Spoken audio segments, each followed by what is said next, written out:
বাপের বাড়ি যেখানে আসতে কো যারা ভিআইপি দ্বারা দিয়েছেন আপনারা কোন বাপের বাড়ি যেখানে যে আমাদের বাপ কেডা তারে আদম আলাইহিস সালামের হাওয়া আলাইহিস সালামের বাড়ি যদি জান্নাতে হয় আমাদের বাড়িও তো জান্নাতে। জাফর ইকবালদের বাড়ি জান্নাতে হতে পারে না, তার কারণ হলো তারা বানরের তৈরি, আমরা মানুষ আদমের তৈরি। ঠিক না বে ঠিক? ঠিক না বে ঠিক? আমরা জান্নাতে যাওয়ার জন্যই দুনিয়াতে আইছি। মাহফিল দাও জান্নাতে যাওয়ার জন্যে, কথা আসতে কও। টাকা পয়সা খরচ জান্নাতে যাওয়ার জন্যে, মাহফিল আইছি কথা শুনতেছি জান্নাতে যাওয়ার জন্যে। আল্লাহরে পাইলেই তো জান্নাত। আমি যেত কষ্ট করে ঢাকার থেকে আইলাম এখানে আল্লাহরে পাওয়ার জন্য আইছি, আপনারা এখানে আইছেন আল্লাহরে পাওয়ার জন্য। ঠিক না ঠিক? আল্লাহ পাক আমাদের বাবা আমাদের মাকে জান্নাতের মধ্যে রেখেছিলেন, জান্নাতে আদম আলাইহিস সালামের বাড়ি বানাই দিয়েছেন। আমরা জান্নাতের ওয়ারিস সূত্রে মালিক, আমরা জান্নাতে যাইতে চাই, বানরের সন্তান হইয়া জাহান্নামে যাইতে চাই না। দেখেন কথা না বললে জাফর ইকবালের দলের লোক পরিষ্কার কথা বলছে, আমরা বানরের সন্তান হতে চাই না, আমরা আদম সন্তান হইয়া আমাদের ঠিকানা জান্নাত বানাইতে চাই। ঠিক কিনা রে ঠিক? শেষ কথা আপনাদেরকে বলতে চাই, আমাদেরকে অনেকে প্রশ্ন করে, হুজুর আপনার কয়টা ছেলে, আপনার কয়টা মেয়ে স্কুলে পড়ে? বলে একটাও না, একটাও না। কারণ আমার বাপ হয়ে আমার স্কুলে দিছে না, মাদ্রাসা। কথা কয় আমার বাপ হয়ে আমাদের মাদ্রাসায় পড়ায় খুব ঠকছে, আসতে কম ঠকছে। আমিও মাদ্রাসা ফুজে ঠকছি। লন্ডন আমেরিকা কানাডা সব জায়গায় যায়, আগে টিকিট ফাটায় এরপরে যায়। এরপরে যে সফর করে আসি 1-1.5 মাস 2 মাস পর্যন্ত একটা চকলেটের পয়সাও লাগে না।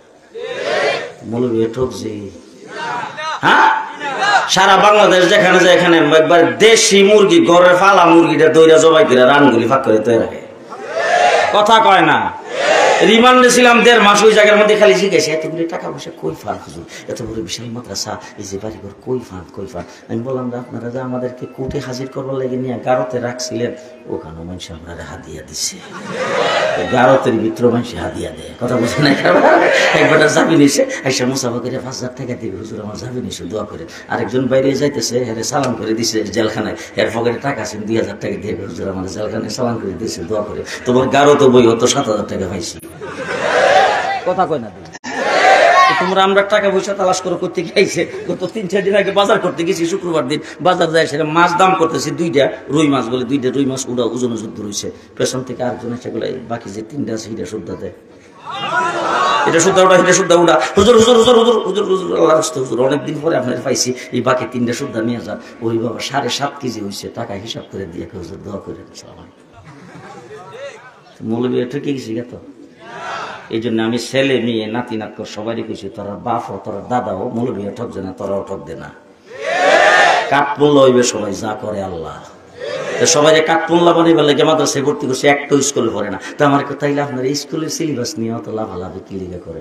তাই স্কুলের সিলেবাস নিয়ে লাভালাভি আমরা না করলে করবে কেডা? তার কারণ হলো নবীর যে দায়িত্ব, আমাদের সে দায়িত্ব শুধুমাত্র মুসল্লিদেরকে, শুধুমাত্র মাদ্রাসার ছাত্রদেরকে গুমরাহির থেকে, নাস্তিকার মুরতাদ হওয়ার থেকে, বেঈমানির থেকে বাঁচাইবার দায়িত্ব উলামায়ে কেরামের না। উলামায়ে কেরামের দায়িত্ব হলো স্কুল কলেজ ইউনিভার্সিটি খেওয়া খেটে খাওয়া দিন মজুর সমস্ত মানুষকে গুমরাহির থেকে বাঁচানো, আল্লাহ পাকের গর্হিত পথ থেকে বাঁচানো, অমুসলিমদেরকে অমুসলিমদের খপ্পর থেকে বাঁচানো উলামায়ে কেরামের দায়িত্ব।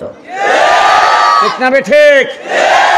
শতকরা 94% মুসলমানের দেশে স্কুল হোক, কলেজ হোক, ইউনিভার্সিটি হোক, কিন্ডারগার্টেন হোক, ইসলামের সাথে সাংঘর্ষিক, ইসলামকে খারাপ বলে, ইসলামের নবীকে খারাপ বলে, নবীর ইতিহাস না পড়ায়া দারউইনের মতবাদ পড়াবে, সেখানে যৌন শিক্ষাকে বাধ্যতামূলক করবে, সেখানে সমকামিতার শিক্ষা দিবে, সেখানে মানুষকে গুমরা নাস্তিকার মুরতাদ বানাইতে চাবে।